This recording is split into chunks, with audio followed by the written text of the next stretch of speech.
hazard, and we can control it that way, and let the citizens know what's happening and what's going on. And we will wait for all the utility companies to show up before we start digging, because we don't know what's down there, and we don't want to be surprised. But as a rule, they usually get here within their 2-hour time limit.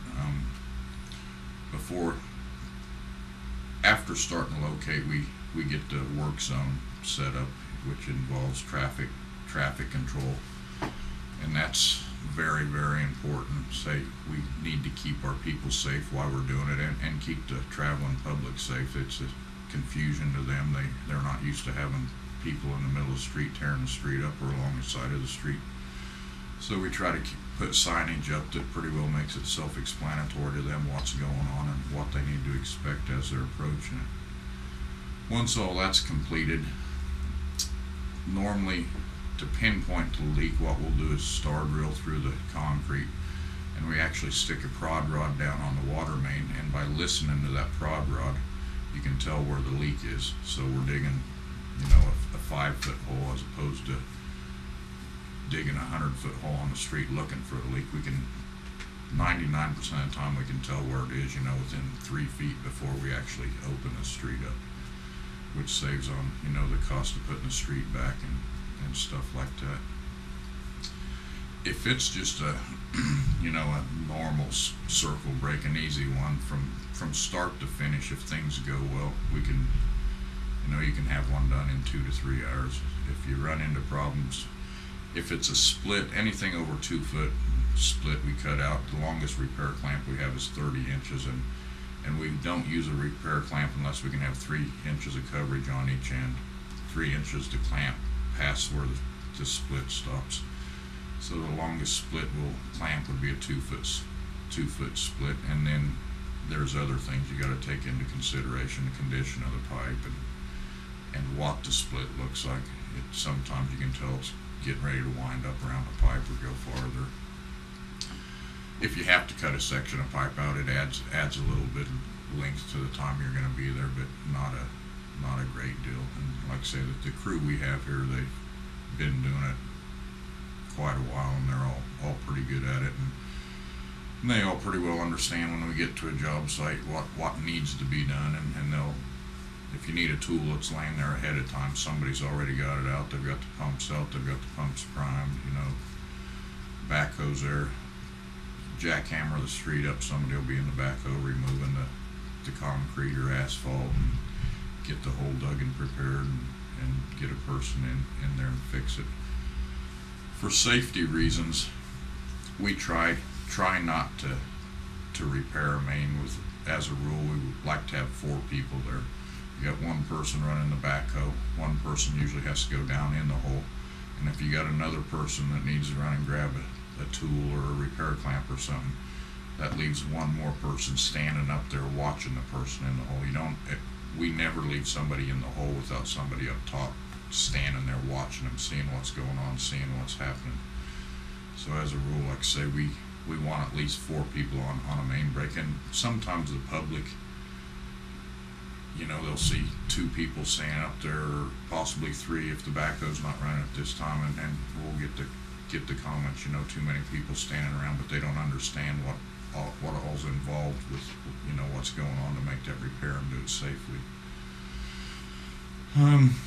Like I say, unless we have to cut pipe, we can usually be out of there in 2 to 3 hours. Or if we're digging around other utilities, that can really stretch the length of time out it takes. If you're digging around a gas line or a phone line or whatever, that can involve some hand digging, which is a lot better than hitting the utility. I mean, if that's what's got to be done, that's what we do. But as a rule, like I say, 2 to 3 to 4 hours, and we're usually out of there. And there's days where we've had to deal with 5 or 6 of them in a day, and when that happens, we got enough people, we can usually round up 2 crews, and get on them and get them knocked out pretty quick. Okay. I know you said you usually average a couple hundred of these breaks every year. Daytime, nighttime, crews are always out there. They don't seem to have a preference. I mean, we're here 24 hours, or not here, but we're on call 24 hours a day, 7 days a week. I've been here since, I've been with the city since 91. I've been actually over here since 94. And I don't know, I can't pinpoint, weekends or nights or days. It's just when they decide to happen, they happen. If we could pinpoint that and control when it would happen, that would be nice, but we can't do it. So they seem to like holidays, it seems like. Have there ever been any calls that are more unusual than the others, or No, anything that stands out in your mind? Okay. Nothing's really popping out in my head. I mean, the potential's always there, something unusual, but usually it's a water leak, and it's something we got to deal with and something we have to fix. There's the occasional time it might be sewage, or like I say, a sprinkler system, or service line on the owner's side, which on the service lines, the city's responsible to the meter pit. From the meter pit to the house is the homeowner's responsibility, and sometimes that's what's leaking, and then you get to notify the homeowner that it's their responsibility to get a plumber, which doesn't make them happy. But as far as something really, really unusual, no, it's just all part of the job. Very good. So that's all I have for the office anyway. Or for the office interview. Nice job, Jeff. Nice job. I'm sure I'll sink it. Tapes roll for a couple seconds.